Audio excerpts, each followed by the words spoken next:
Today, I'll take the perspective of the hypothetical newspaper's executive editor and establish a policy regarding naming the shooters in mass murder situations like the one in Roseburg, Oregon last fall.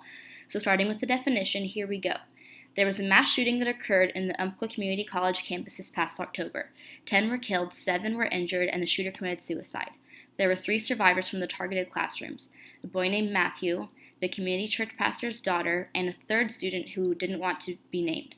2 of them only were unharmed because they were covered in blood and weren't moving, so the shooter thought they were dead. Matthew survived because the shooter picked him to deliver his writings and videos on a flash drive to the police.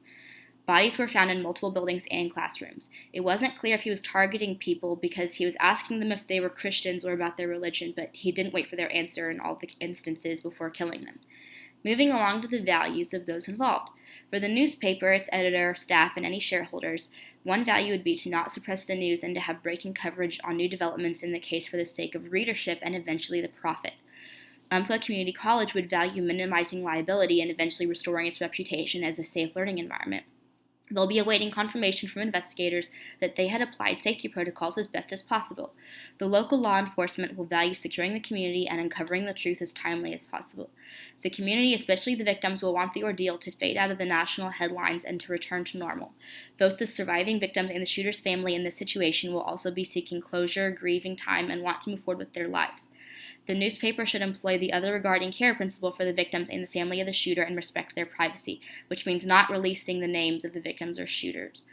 A quote from Douglas County Sheriff John Hanlon resonated with me when I was getting the background information. He said, "I will not name the shooter. I will not give him the credit he probably sought. Regardless of whether the shooter was seeking glory, his family members deserve a certain amount of privacy.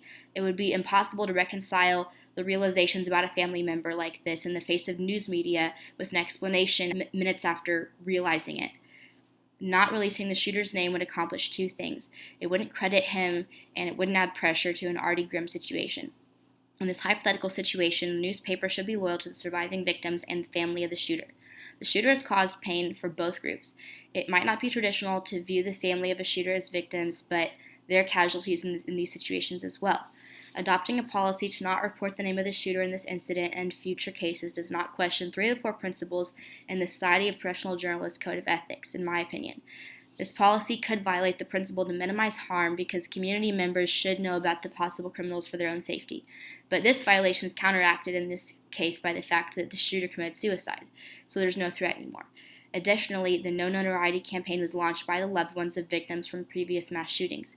Therefore, the proposed reporting policy of this hypothetical newspaper for the Roseburg mass shooter case and others is to refrain from reporting the name of the shooter.